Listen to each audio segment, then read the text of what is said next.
I guess something related to vitamin C. What was that? What was related to vitamin C? Was the enzyme asked? Anything related to vitamin C you can recollect? There was the vitamin C is synthesized by uronic acid pathway but cannot be synthesized in humans because we do not have the enzyme gulonolactone oxidase. What else you can remember? Anything else remember if you can recollect regarding vitamin C?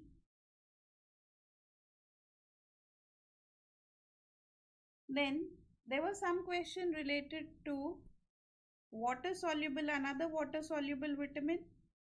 Was it something related to vitamin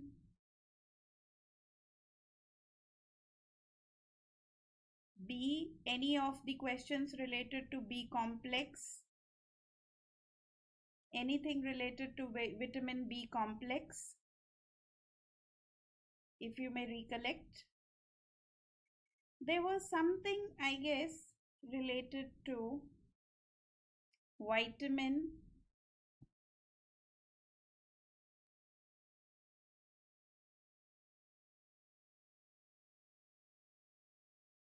just 1 second.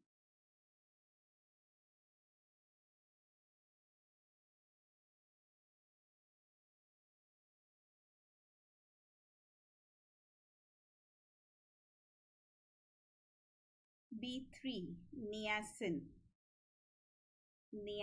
right? Deficiency of niacin results in pellagra.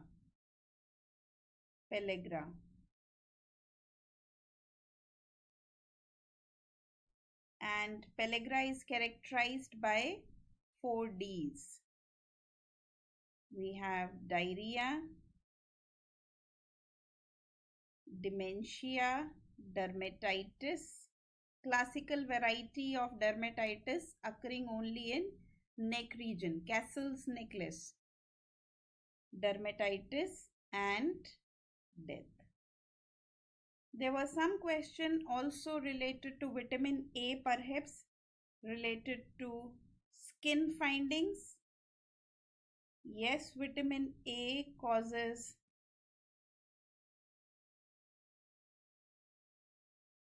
dry skin. It causes dry skin.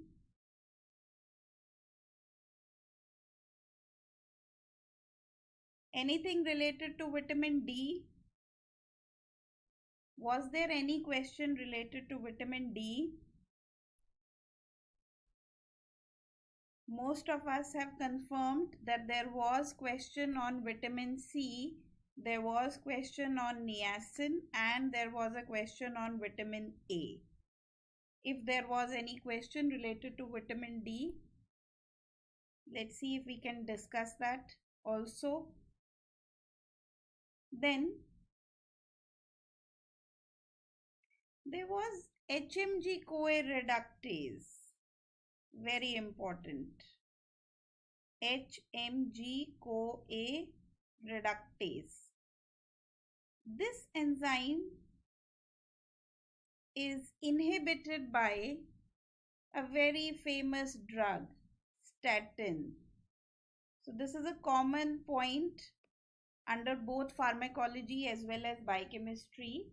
HMG-CoA reductase is inhibited by statin, and statins, the reason why HMG-CoA reductase is getting inhibited by this oral hypolipidemic agent is because this enzyme is the rate limiting enzymes for cholesterol. I always say rate limiting enzyme, you have to know everything about it. It might not look very important, but you have to know everything about any rate limiting enzyme. And then we can also find something related to RNA and DNA. I guess mRNA was given. mRNA was given and the coding strand was asked. If we have to find this, easiest way to understand this is if there is two strands on the DNA, one will always be 5 to 3, other will always be 3 to 5. If one of these strands reads, let's say A, T, C, G repeatedly, the other strand will be complementary to it. Now, out of the two strands of the DNA, I am now going to synthesize mRNA. The mRNA will also read from 5' to 3'. And however, the template strand will be the lower strand.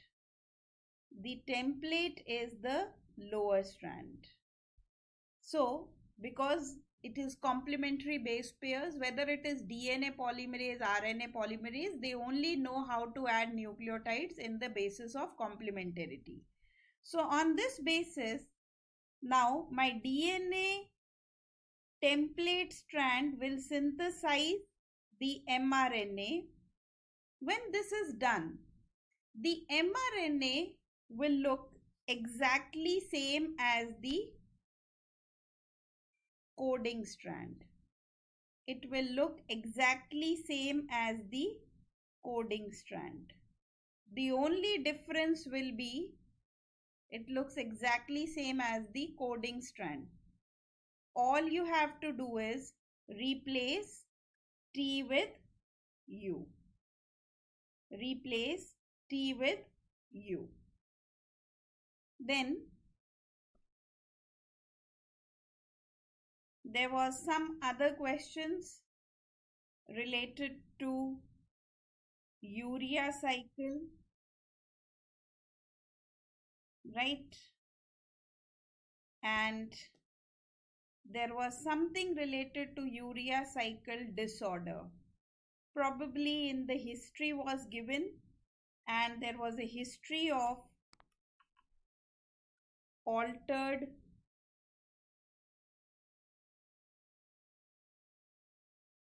sensorium, and that is due to hyperammonemia.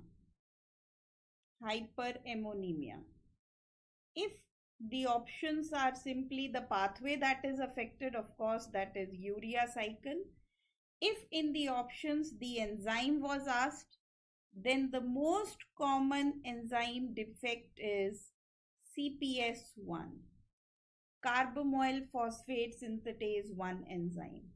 It is this enzyme defect which results in type 1 hyperammonemia. The most common will be this. This can be asked. However, of all the urea cycle disorders, OTC defect. OTC stands for ornithine transcarbamylase defect. That can be also in the options. Now, what to choose? If the most common urea cycle disorder is asked, then definitely it has to be OTC defect. But in the questions, usually they want you to know the rate limiting enzyme and the disorder this rate limiting enzyme defect results in.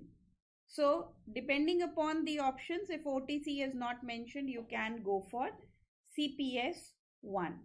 Was there anything related to vitamin E? Vitamin E. Or probably it was just in the options of some skin disorder resulting in. And then if it was in the options, the answer will still be your vitamin A. We have already discussed that. And then there was a question related to the structure of purine and pyrimidine. The structure for purine and pyrimidine. The purine is a 9-membered ring. On the other hand, the pyrimidine is just a 6-membered ring. The purine, we have glutamine, glycine, and aspartate. These are the 3 amino acids which forms the purine. Glutamine and aspartate, they also form the pyrimidine structure, various carbon and nitrogens, but they do not, however, pyrimidine, the ring does not, however, have glycine. So glycine is unique to only purine. So probably that was one of the questions. And one of my favorites always is, the collection of glucose is always done in a vacutainer which has a gray top on it.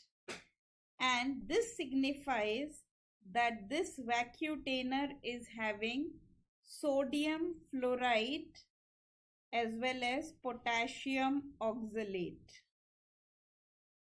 The sodium fluoride inhibits the enzyme enolase.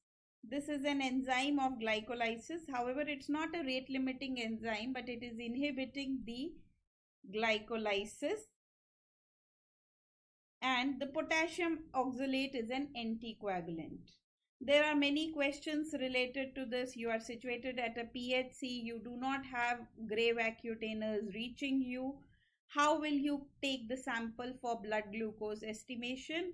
Then you will have to ask your technical staff to purposefully add sodium fluoride and potassium oxalate in the test tube. And anything else, if you might recollect? There was something also related to tyrosinemia, and always I emphasize the importance of the 3 aromatic amino acids, whether it is niacin or whether it is related to pellagra, whether it is related to tyrosinemia. It's all the questions, vitamin B6, tryptophan load test, all of these questions are directly, indirectly related to aromatic amino acids. And then there are various types of tyrosinemia. There are various enzymes. If the enzyme fumaryl acetoacetate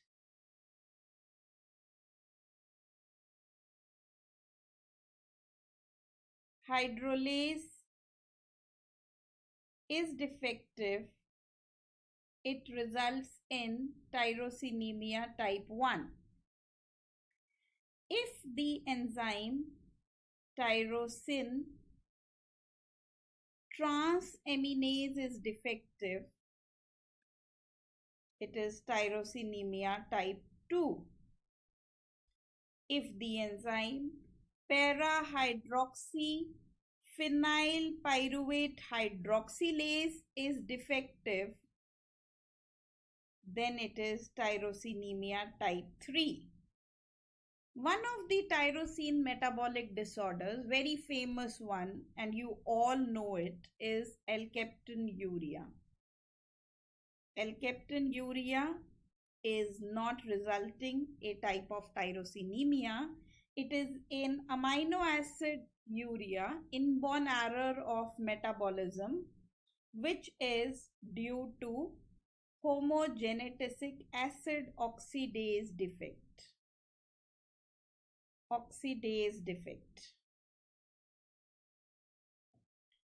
And then we have some question related to the best buffering action of which amino acid. always you will find it in my notes. We have it in our DAMS notes. Best buffering action is for, as far as amino acids is concerned, it is histidine. Histidine has the best buffering action of all the amino acids. Its dissociation constant is 6.1, which is closest to the physiological pH of 7.4. Hence, it is the best buffering action, right? So those were the questions related to biochemistry. And I suppose all of those who have appeared in the examination, they might have found biochemistry pretty easy. And those who are going to appear for the examination in July, all the best. Thank you.